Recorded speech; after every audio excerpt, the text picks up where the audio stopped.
Damos la gloria al Señor. Vamos a prepararnos para recibir la palabra, pero antes quiero que usted ponga mucha atención en el video que vamos a ver. Necesito que me apaguen las luces escritas. Como muchas personas piensan que eso no va a pasar, que eso es historia, que yo estoy bien, que no hay problema. Y aún dentro de la iglesia, muchos podrían quedarse, porque dice que llegaría como el relámpago, como un relámpago, así como se estremeció todo aquí. Eso no es nada para el relámpago que viene cuando la venida del deseado de las naciones. Aleluya. Vamos a recibir la palabra. Incline su rostro, cierre sus ojos. Padre, gracias, Señor, por tu palabra en este día, Padre. Yo te pido que alma, espíritu y cuerpo se alineen a tu palabra en esta mañana, en esta tarde, Señor. Aleluya. Y que tu palabra penetre hasta lo más profundo, partiendo el alma del espíritu. Aleluya. Y trayendo convicción a cada persona en este lugar, Padre. Yo te bendigo y te exalto en el nombre de Jesús. Amén. Repita conmigo: Señor, abro mi mente y abro mi corazón a tu palabra en esta tarde para ser transformado en el nombre de Jesús. Amén. Gloria a Dios. Y vamos a empezar hoy. Vamos a la palabra, al libro de Mateo, precisamente. Vamos al libro de Mateo, capítulo 24.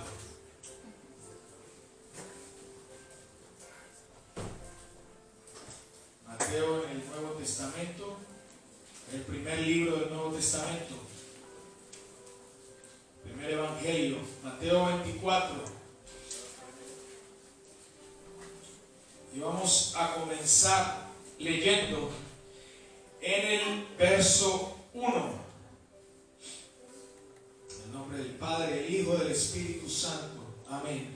Cuando Jesús salió del templo y se iba, se acercaron sus discípulos para mostrarle los edificios del templo.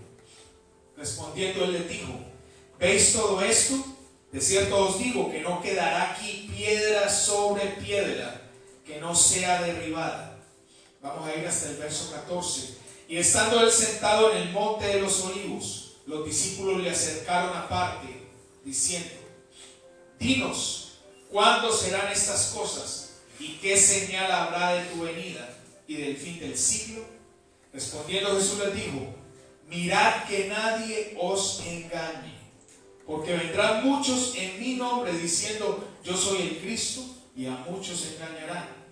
Y oiréis de guerras y rumores de guerras. Mirad que no os turbéis, porque es necesario que todo esto acontezca, pero aún no es el fin. Porque se levantará nación contra nación y reino contra reino, y habrá pestes y hambres y terremotos en diferentes lugares. Y todo esto será principio de dolores. Entonces os entregarán a tribulación y os matarán y seréis aborrecidos de todas las gentes por causa de mi nombre. Muchos tropezarán entonces y se entregarán unos a otros, y unos a otros se aborrecerán. Y muchos falsos profetas se levantarán y engañarán a muchos.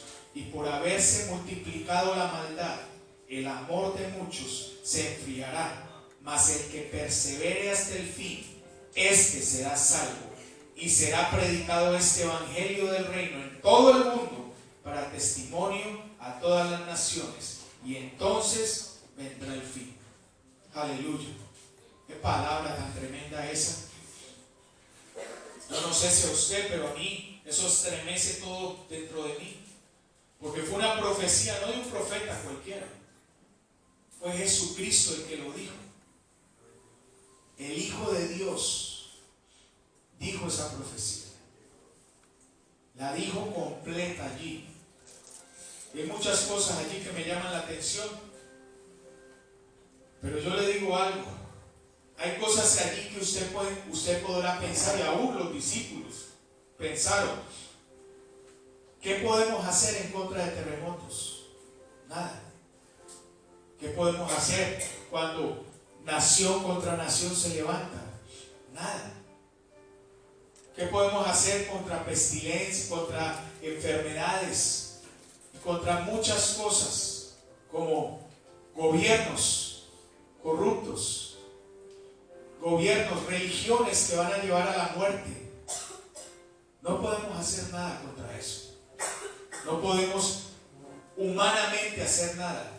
Y miles y millones de personas, incluyendo cristianos, observarán impotentes cómo viene prueba tras prueba de esta profecía.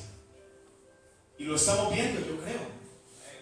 Estamos viendo cómo todo va alineado a lo que Jesucristo decretó ese día. Sin embargo, hay una advertencia. En medio de la advertencia de que falsos profetas vendrán y engañarán, que aún muchos dirán que soy el Cristo y engañarán a personas. Hay una advertencia allí que nos concierne a todos y que al menos podríamos controlarla en cuanto al impacto que tuviera en nuestra vida y en nuestra generación. En medio de todo lo que Cristo profetizó allí, hermano, tenga abierto su corazón en esta mañana, en esta tarde ya. En medio de todo lo que Cristo profetizó allí, para el tiempo antes de su regreso a esta tierra, Él dijo: por haberse multiplicado la maldad, el amor de muchos se enfriará. Y es impresionante que una sola frase de tanto que pensar. Porque hay muchos en la iglesia que creen que están bien. Muchos podemos creer que con el solo hecho de pertenecer o ser miembro de una iglesia, ya tengo todo listo. Soy salvo. No hay necesidad de que hagan nada más. Unos dicen: ya Cristo hizo el sacrificio. Yo no tengo que hacer ningún sacrificio. A mí no me llamen ayuno, porque ya Cristo lo hizo. Esa es la doctrina de la gracia. Sí, la gracia está. Por gracia somos salvos. Pero también tenemos que sacrificar y crucificar nuestra muerte, nuestra carne. No podemos vivir solamente bajo la gracia. Por la gracia estamos vivos, pero tenemos que entregar también. Es impresionante que una frase nos dé tanto que pensar. Y algunos toman esta advertencia muy ligeramente. La toman como: hey, la maldad siempre ha existido. Y es verdad. La maldad comenzó desde que Caín mató a Abel. Ahí comenzó la maldad. El primer asesinato que hubo. La maldad siempre ha existido, pero Cristo, Jesús, se enfocó más en lo que era el tiempo en que la maldad abundaría y se multiplicaría día a día. Usted lo puede ver en los países nuestros. Hay lugares donde no se puede caminar ya ni con un reloj. La maldad se ha multiplicado. Ya niños matan a sus padres. Cosas que no ocurrían años y años atrás. Hace 10, 12 años no se ha multiplicado la maldad en las escuelas. Hace semanas atrás, el hijo del pastor Rodrigo y su esposa en el high school cerraron el high school porque había amenaza de bomba. Aquí en Greenville, y habían amenazado que a las 12 del día, cuando salieran estudiantes o a la hora de salida, los iban a recibir a balazos a todos. ¿Usted se imagina eso en Greenville? Aquí en Berea. La maldad se ha multiplicado. Años atrás uno decía, esta ciudad es muy buena, es muy sana. Y yo declaro que la sanidad de Dios está en esta ciudad, en el nombre de Jesús. Que las tinieblas no prevalecerán contra una iglesia que se levanta a declarar que el reino de Dios se ha establecido aquí, en medio de cada iglesia, en medio de cada pastor, alrededor de esta ciudad. La maldad de muchos, la maldad se ha multiplicado, y esta creciente maldad hará que muchos enfríen su corazón, hará que muchos caigan en esa parte de enfriar su corazón. Y lo más impresionante, ¿sabe qué es, mi hermano? Que yo me fui a estudiar esta palabra del amor. El amor de muchos se enfriará. Lo más impresionante es que el Señor se refería al amor ágape. Hay tres diferentes clases de amor. El amor eros, que es entre un hombre y una mujer. El amor filial, que es el amor de una madre, un padre hacia un hijo, y de un hijo hacia sus padres, o de un hermano hacia una hermana. Pero está el amor ágape, que es el amor que está en 1 Corintios 13, que es sufrido, es benigno, todo lo puede, todo lo sufre, es paciente. Ese es el amor de Dios, que nada espera a cambio. Pero aún ese amor se va a afectar. A ese amor era el que se refería Jesucristo en esa profecía. Se enfriará el amor ágape. Imagínense qué será sin el amor ágape. El amor de Dios. No que a Dios se le enfríe el amor, sino que a la iglesia. Porque Él esto lo hizo hacia la iglesia, no hacia el mundo, porque el mundo tiene frío su corazón. Es hacia la iglesia. El amor de muchos se enfriará. Y aún por causa de esto su venida será acelerada, para que muchos no se pierdan. Imagínense el amor de Dios, que va a acelerar la venida del Señor para que muchos no nos perdamos, por causa del enfriamiento del amor. Y sería bueno tomarle la temperatura al mundo. ¿Usted piensa que se está enfriando el amor en el mundo? ¿Usted piensa que se está enfriando el amor en la iglesia? ¿Y qué acerca de usted? ¿Piensa que se ha enfriado el amor? Y hay unos síntomas de un enfriamiento espiritual. Yo se los voy a dar. Son muchos, pero le voy a dar tres que son básicos y que llevan a todo, a esto. Vamos a Lucas, allá adelante. Mateo, Marcos, Lucas. Lucas capítulo 22.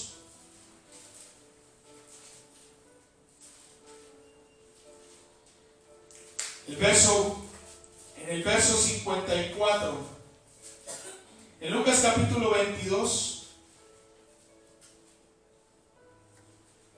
es parte de lo que Jesús ora en Getsemaní antes de ser apresado. Y antes de eso Pedro le había dicho: Señor, yo voy contigo hasta la muerte. Yo para las que sean, al 100 estoy contigo, Jesús. No hay nada que me quite de tu lado. ¿Qué pasa en el verso 22-54? Cuando Jesús le dijo: de cierto os digo que antes de que cante el gallo me vas a negar 3 veces. Verso 54, cuando ya apresaron a Jesús, dice: y prendiéndole, le llevaron y le condujeron a casa del sumo sacerdote, y Pedro le seguía de lejos. El primer síntoma de un enfriamiento espiritual es que vas a comenzar a seguir a Jesús de lejos. Vas a comenzar a seguirlo de lejos. Cada vez se van a estirar más los momentos de oración tuyos. Cada vez se va a estirar más el ayuno. Ayunas hoy, vuelves a ayunar al siguiente enero, cuando clamen ayuno y oración en la iglesia. Te va a costar escucharlo bien, porque de lejos es difícil escuchar a alguien. Te va a costar hablarle bien, porque ya cuando estás lejos a lo mejor él no te va a escuchar. Y te va a costar verlo bien, sentirlo. Pedro empezó a ver de lejos a Jesús. Ese fue el primer síntoma del enfriamiento de Pedro. Después de que le había dicho, estoy contigo para las que sean, hasta la muerte. Pero empezó a mirarlo de lejos. El segundo síntoma está allí mismo en el verso 55. Hablando de Pedro, y dice, y habiendo ellos encendido fuego. Estaba hablando de un grupo de gente, de los que aún habían entregado a Jesús. Dice, aún habiendo ellos encendido fuego en medio del patio, se sentaron alrededor y Pedro se sentó también entre ellos. El segundo síntoma es que buscas calor en un fuego diferente al de Jesús. Aleluya. Te atrae más lo del mundo.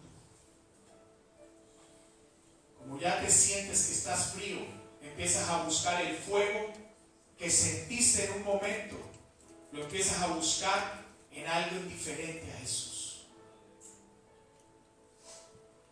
Inevitablemente estás más cerca del mundo o de algo o alguien que lo representa.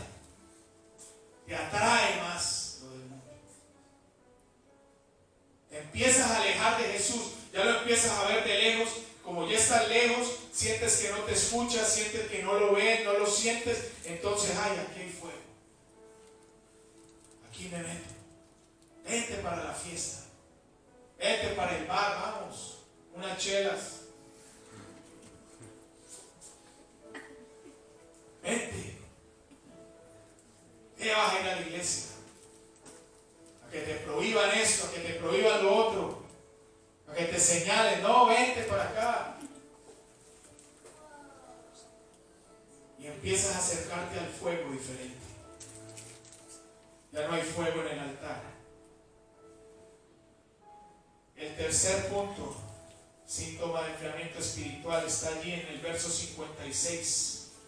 Y ahí en adelante, pero vamos a leer el 56. Pero una criada, al verle sentado al fuego, se fijó en él y dijo, también estaba este con él. Pero él lo negó diciendo, mujer, no lo conozco. El tercer punto va a ser que negar a Jesús será lo más natural y espontáneo.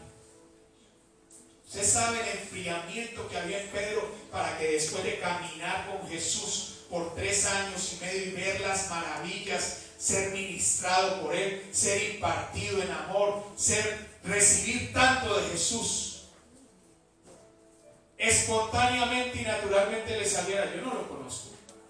A él nunca lo vi. Más adelante ahí le dice, un poco después viéndole otro, dijo, tú también eres de ellos. Y Pedro dijo, hombre, no lo soy. Como una hora después otro afirmaba diciendo, verdaderamente también este estaba con él porque es Galileo. Y Pedro le dijo, hombre, no sé lo que dices. Se te va a hacer fácil negar a Jesús. Y no quiere decir que de pronto tú dices, no, yo nunca he dicho que yo no soy cristiano, pero tus acciones lo mostrarán. Te será muy fácil notar que este no, este en qué está, este no es de ellos. Y a lo mejor te preguntarán, oh, ¿usted va a la iglesia? No, yo no voy por allá. ¿A qué? Así medio vengan los domingos. Ah, ¿usted es cristiano? ¿Usted conoce a Jesús? Ah, no, o sea, lo normal. Pero no más allá. Eso es negar. Eso es negar lo que la esencia tuya. Y estas son las bases de los síntomas de un enfriamiento espiritual, un enfriamiento del corazón. Cristo conocía muy bien el ciclo de causa y efecto. ¿Qué me lleva a eso? Por eso él dijo, la maldad te lleva al enfriamiento. El enfriamiento produce más maldad todavía, porque ya no vas a tener noción de nada. Cuando tu corazón está frío, te vale todo. No te importa la casa, no te importa si no hay comida para tus hijos, no te importa si el vecino necesitaba ayuda, no te importa si el hermano necesitó ayuda, no te importa ni si tu familia está muriendo casi. Te importa más lo que estás haciendo. Y la maldad, cuando se multiplica, produce más enfriamiento. Es un ciclo. Y Cristo lo conocía. Por eso lo dijo. Desde ese tiempo lo profetizó. El enfriamiento produce maldad. La maldad se multiplica y produce más enfriamiento.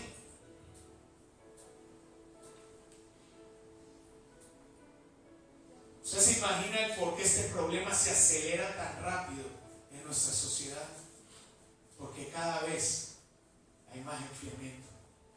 Cada vez estamos más lejos de Jesús. Cada vez le negamos más. Cada vez buscamos fuego diferente al de Él. Aún en la segunda carta a Timoteo, Pablo le dijo, debes saber esto, que en los postreros días, y vamos a 2 de Timoteo 3:1, en los postreros días vendrán tiempos peligrosos. Tiempos peligrosos. ¿No le parece mucho a las palabras de Cristo? Cuando dijo se incrementará la maldad, porque la maldad trae peligro. Y Pablo le dijo a Timoteo, en los postreros días vendrán tiempos peligrosos. Y en el verso 2 empieza a describir las características de unos tiempos peligrosos. El hombre de los tiempos peligrosos. Estamos hablando aquí de la generación humana, no de hombre solamente, de hombre y mujer. En el verso 2 dice, amadores de sí mismo. Personas que buscan su propio bien. Amadores de sí mismos, avaros, codiciosos, materialistas, personas que solo es trabajar y trabajar para acumular. Vendrán hombres vanagloriosos, se idolatran a sí mismos. Qué bonito soy, qué bello soy, cómo me quiero. Esos que se paran en el espejo, casi que ni se resisten de lo lindos que se creen. No estoy hablando de que usted no se autoestime. Estoy hablando que se idolatre. Y eso es lo que está pasando ahora. Si usted no lo está viendo en la sociedad, eso es lo que se ve ahora. La idolatría, la vanagloria del hombre. Hombres soberbios, yo primero. La soberbia está ligada a la altivez. Que se cree. Si yo no estoy aquí, nada funciona. Si yo no llego, no hay servicio. Si yo no estoy aquí, no se mueve el Espíritu Santo. Hombres soberbios, hombres blasfemos, que son irrespetuosos e insolentes, hombres desobedientes a los padres. Y aquí están los teenagers. Lo que están siendo impartidos en las escuelas los lleva a ser desobedientes a sus padres, a no tener un respeto ni una honra hacia los padres. Hombres ingratos, faltos de gratitud natural, menosprecian las bendiciones, se creen que se las merecen todas. Dios me tiene que bendecir porque yo soy muy bueno. Qué bueno ni qué nada. Sea todo hombre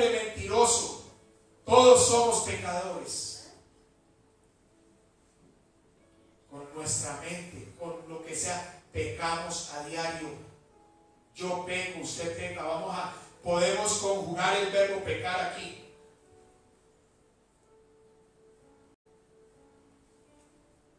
Hombres impíos, indiferentes al pecado. Ya les parece normal el pecado, viven en él. Sin afecto natural, no tienen un aprecio por los demás. Todo el mundo les cae mal. Implacables, son personas rencorosas, vengativas. El que me la hace, me la paga. Y eso es lo que estamos viendo ahora. Eso es lo que se está impartiendo en las escuelas de nuestros hijos. Hombres calumniadores, que les vale nada envolver a alguien en problemas. Mentirosos. Hombres intemperantes, que no tienen control de su temperamento, que les entra una ira y acaban con todo. Hasta con el matrimonio pueden acabar. Hombres crueles, que son violentos, indiferentes a la brutalidad. Hombres aborrecedores de lo bueno, críticos y contrarios a quienes siguen la ley de Dios. Son los hombres aborrecedores de lo bueno. Hombres traidores, desleales, dispuestos a traicionar por interés personal. Ahora, la fidelidad en una relación es escasa. En relaciones de amistad, cuando se voltea a la persona, le están clavando el puñal fácilmente. Oh, mi amigo del alma, mi amiga del alma. Los mejores amigos en los matrimonios, el mejor amigo resulta quedándose con la esposa de su mejor amigo. Por eso a los matrimonios nosotros les impartimos esto: no tengan mejores amigos. Su mejor amigo tiene que ser su esposa y su mejor amigo su esposo. No permita, no abra esa puerta. No quiere decir que no tenga buenos amigos, pero no confíe sus cosas en la intimidad con sus mejores amigos, porque esos son los que va a usar Satanás para dañarle su matrimonio. Hombres impetuosos, impulsados por sus propios deseos. No hay control. Si deseo esto, lo consigo, así tenga que llevarme por delante a quien sea. Aún a mi propia esposa me la llevo por delante, pero yo consigo lo que quiero. Hombres infatuados, que son condescendientes y menospreciadores de los demás. Hombres amadores de los deleites más que de Dios, que prefieren los placeres del mundo y aún así se oponen a los principios de Dios. Justifican lo que están haciendo para poder decir: es que hay que disfrutar la vida. La vida es muy corta. Imagínense cómo están pasando los días de rápido. Tengo que gozar. Ya después voy a la iglesia a adorar a Dios. Eso puede esperar. Que no te agarre el relámpago que viene del oriente en medio de una fiesta. Que tienen apariencia de piedad, pero niegan la eficacia de ella. Aleluya. Son religiosos, superficialmente parecen que están espiritualmente muy bien, pero te ponen una máscara. Y es otra cosa lo que están viviendo afuera. Es necesario tomarle la temperatura al mundo y tomarte tú mismo la temperatura. ¿En qué estás? Si estás muy frío, es grave. ¿Cómo no enfriarse? ¿Cómo no enfriarse? El punto número 1 para no enfriarse: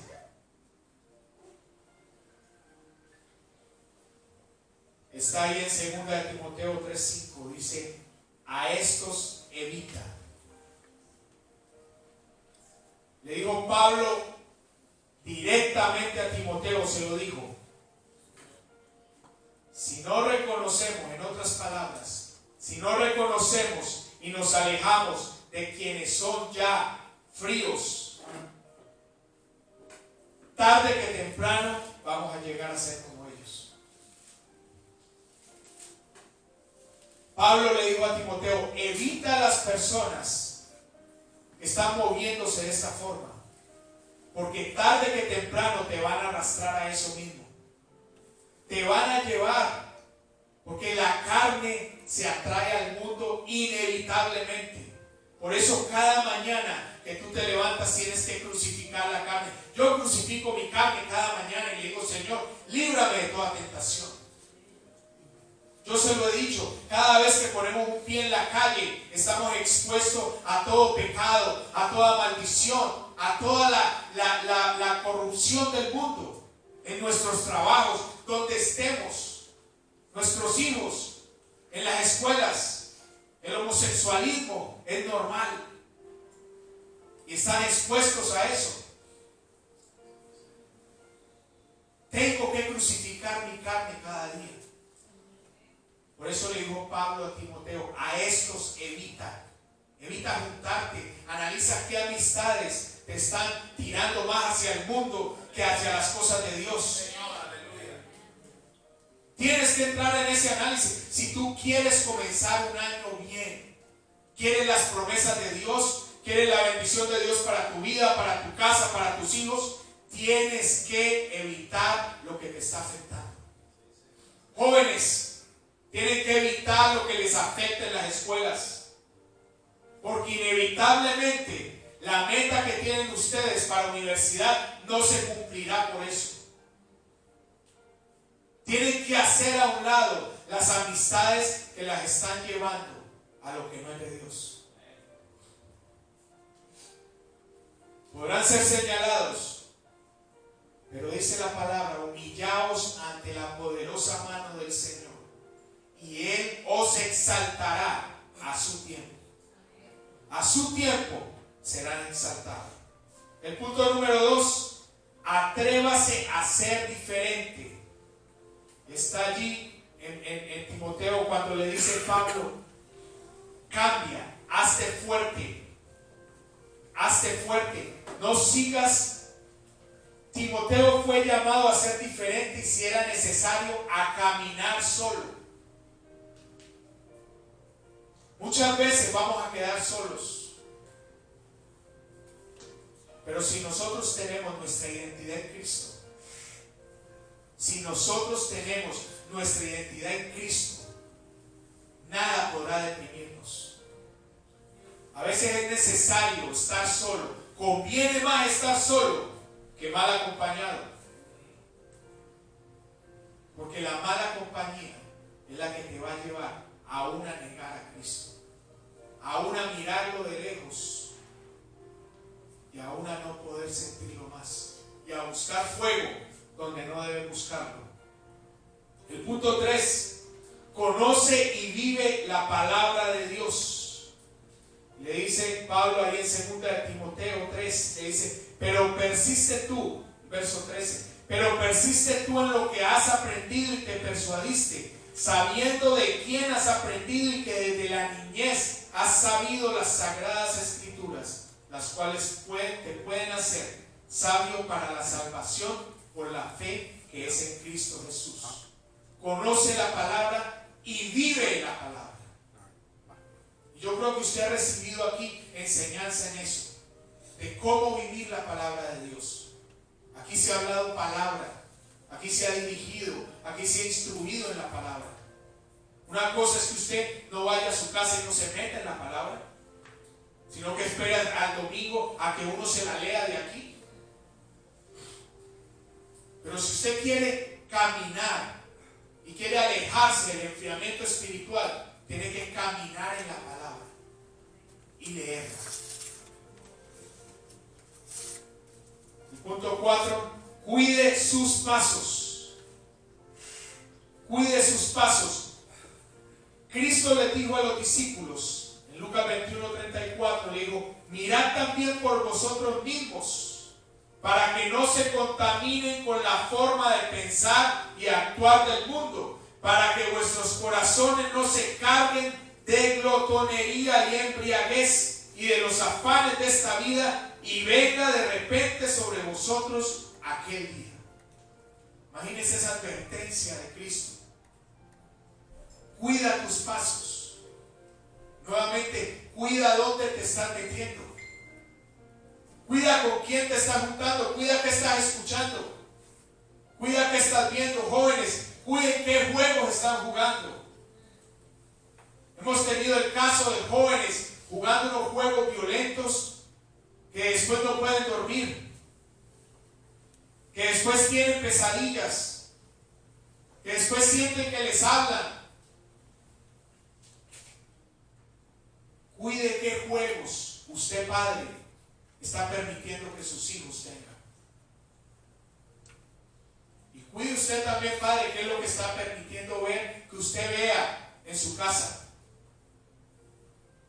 que usted escuche en la calle, porque somos buenos a veces para escuchar el chisme y la cuestión que no es edificante. Así nos sentamos horas, pero nos cuesta sentarnos a escuchar la palabra de Dios, que es la que edifica, que es la que te levanta, que es la que te llena. Esa sí nos cuesta. Se está demorando mucho. ¿Cuándo va a terminar? Pero cuando es algo que nos interesa, siéntese nomás y hágale. Horas. Cuando es la novela de Univisión, 1 hora fácilmente. No hay problema en escucharlo. En otras palabras, Cristo les dijo: estén alertas y no den nada por sentado. La palabra de Dios dice: el que piense que está muy bien, mire que no caiga. El que piense que se las sabe todas, mire que no caiga. Aleluya. Y el punto 5: construye un altar a Dios. Yo creo que hay muchos altares que ni han sido construidos en la casa, no han sido edificados, y que si se edificaron antes están abandonados. Un altar es un lugar de arrepentimiento, de adoración, de encuentro con nuestro Padre, donde nuestras oraciones son presentadas en intercesión. Tú y yo tenemos que tener un altar en nuestra casa. Un altar de oración, un altar de adoración, donde todos, hay 3 tipos de altares, mi hermano. El altar personal, que usted tiene que tener su sitio de oración. Puede ser su cuarto, puede ser su closet, puede ser un lugar en la casa donde usted sepa que no lo van a interrumpir en ese tiempo de oración. Ese es el altar personal que debe tenerlo para poder darle adoración al Señor en su día, para poder presentarle su día al Señor. Está el altar también de casa, de hogar, donde usted lleva a sus hijos, a su esposa, se arrodillan y dan gracias al Señor. Adoran al Señor en familia, para usted impartirle eso a ellos. Y eso también se ha perdido mucho. Así como se ha perdido el sacerdocio en el hombre, y la mujer es la que lleva todo, la mujer es la que ora, la mujer es la que dice, la mujer es la que ordena, la mujer es la que ayuna, la mujer es la que intercede, la mujer es la que viene a la iglesia primero, la mujer es la que dirige todo. Yo sé que hay muchas madres solteras aquí, y usted está llevando ese rol, y gloria a Dios, porque Dios la ha levantado allí en eso. Porque Jesucristo es su esposo en este momento. Jesucristo es la que la sostiene, la que le da fuerza.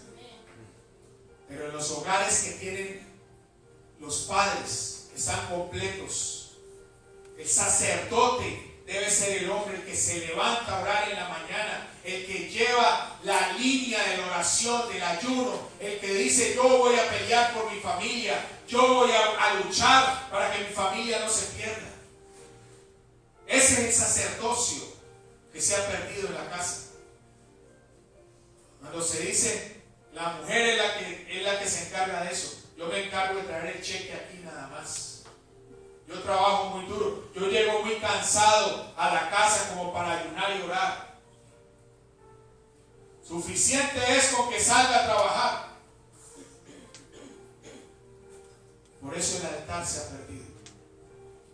Y el otro es el altar corporal o congregacional. No esperes a llegar aquí, que es la iglesia, donde está el altar de Dios. No esperes al domingo para darle adoración a Dios.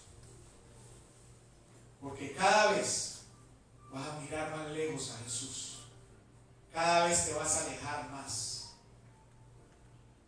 El altar simboliza santidad, representa la presencia de Dios. Es un lugar de refugio y de consuelo. Cuando estás con problemas, el altar de Dios. Cuando estás en situaciones, el altar de Dios. Ahí es donde puedes llorar, ahí es donde puedes clamar, ahí es donde puedes hablar libremente y decirle: Señor. Aún los jóvenes pueden tener su altar personal. Cualquier situación en la escuela: Señor, yo te presento esto. Con mi compañero, con mi compañera, ayúdame. Con mi amiga, mi amigo que me ha traicionado, Señor. Es la importancia de un altar. Para el altar necesitamos salvación genuina, no algo fake, no algo falso. No una salvación en la que yo no soy el siervo de Dios o la sierva de Dios. No puedo presentarme un altar presentando algo que no tengo en mi corazón. Dios no va a mirar que tú estás arrodillado si tu corazón está en otro lado.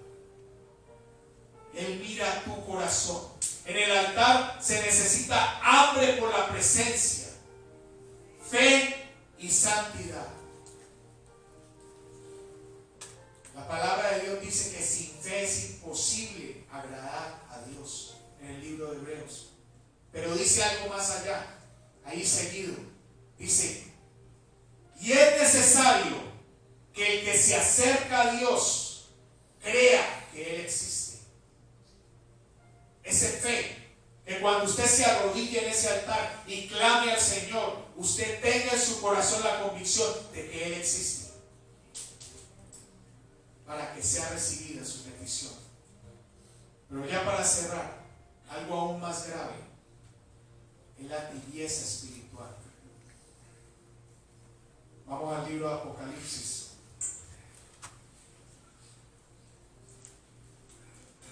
Aleluya.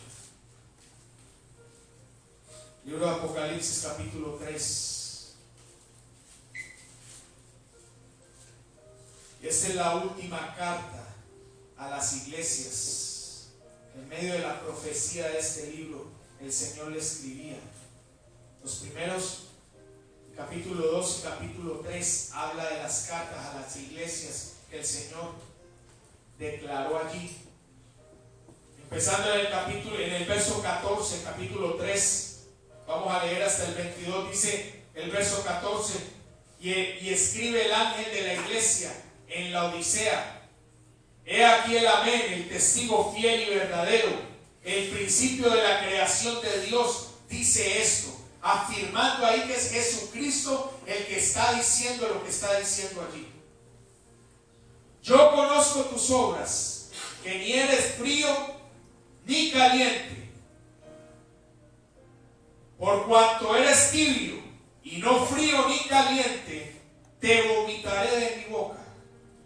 Porque tú dices: yo soy rico y me he enriquecido y de ninguna cosa tengo necesidad, y no sabes que tú eres un desventurado, miserable, pobre, ciego y desnudo. Aleluya. Esos que dicen: yo ya tengo mi trabajo, yo ya tengo todo, tengo buen dinero en el banco, yo sé todo lo que hago, soy casi un ingeniero, ya no me hace falta nada, ni Dios cabe en mi vida. Mire lo que le dice el Señor allí: no sabes, ignoras que así tengas eso que estás viendo. Eres desventurado, miserable, pobre, ciego y desnudo. Y todavía le dice el Señor, por tanto yo te aconsejo, aleluya, que de mí compres oro refinado en fuego, para que seas rico y vestiduras blancas para vestirte, y que no se descubra la vergüenza de tu desnudez, y que unge tus ojos con colirio para que veas. Ahí lo está llevando. Arrepiéntete. Arrepiéntete de eso. Es tiempo de arrepentirse. Todavía hay tiempo.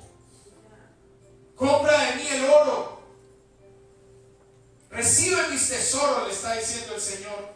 Recibe vestiduras blancas para que todo pecado salga de ti y estés listo. Yo reprendo y castigo a todos los que amo. Sé pues celoso y arrepiéntete. Aleluya. He aquí yo estoy a la puerta y llamo. Si alguno oye mi voz y abre la puerta, entraré a él y cenaré con él y él conmigo. Al que venciere, le daré que se siente conmigo en mi trono, así como yo he vencido y me he sentado con mi Padre en su trono. El que tiene oído, oiga lo que el Espíritu dice a las iglesias.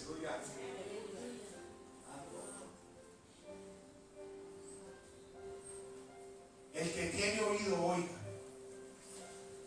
A lo mejor no quieres escuchar hoy esa palabra, pero hay tiempo. Dice el Señor que Él toca, y al que abra la puerta le permitirá sentarse juntamente con Él a la derecha del Padre, en el trono. Aleluya. Es el tiempo, mi hermano. La tibieza espiritual puede ser lo peor que le pase a una persona. Estamos hablando de la iglesia. Hay muchos tibios espirituales que están con un pie en el mundo y un pie en la iglesia, sirviendo al Señor y sirviendo al mundo cuando me conviene. Y yo te voy a decir una cosa, dice la palabra: ninguno puede servir a dos señores, porque aborrecerá al uno y servirá al otro. Va a llegar el momento en que no se puede jugar más con la carne. Vas a aborrecer a Dios y vas a quedar sirviéndote al mundo. Y toda tu generación será afectada por eso. Toda tu generación será afectada por eso. Dice la palabra que de Dios no se burla nadie. Y es mejor que alinees tu corazón cuando es tiempo. Aún es tiempo de alinear nuestro corazón. Si has estado tibio, salte de eso inmediatamente. Mira lo que dice la palabra: tibio te vomitaré de mi boca. Es preferible que seas caliente, que estés en el fuego del Espíritu, o que te enfriaste y estás destinado al lago de fuego, a que estés tibio, engañando a Dios, creyendo que lo puedes engañar, pero que al final Dios no se queda con nada, mi hermano. Primera de Reyes 18:21, el profeta Elías se acerca al pueblo ya cansado de la lucha y le dice: ¿hasta cuándo van a estar entre dos pensamientos? ¿Hasta cuándo claudicarán en dos cosas? Si Jehová es Dios, seguidle. Y si piensas que Baal, que Satanás es Dios, pues sígale entonces. Pero no esté tibio. Es el único versículo en la Biblia que el Señor dice: te vomitaré de mi boca. A ese punto llegó. Ponte de pie, mi hermano.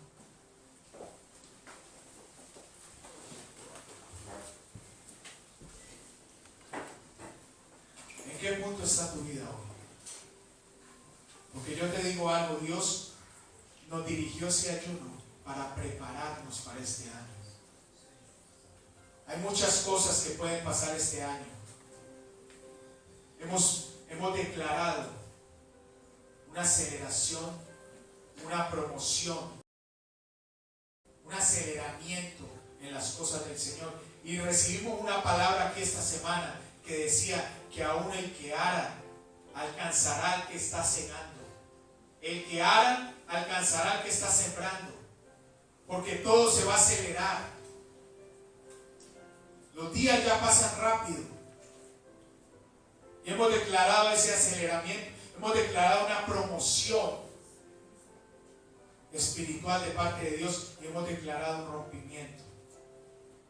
Pero mi hermano, hay algo escrito aquí en la palabra. La apostasía, el negar la doctrina del Señor se va a aumentar.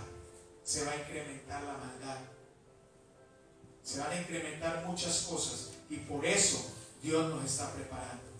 ¿En qué punto estás tú hoy? ¿En qué punto estás tú hoy?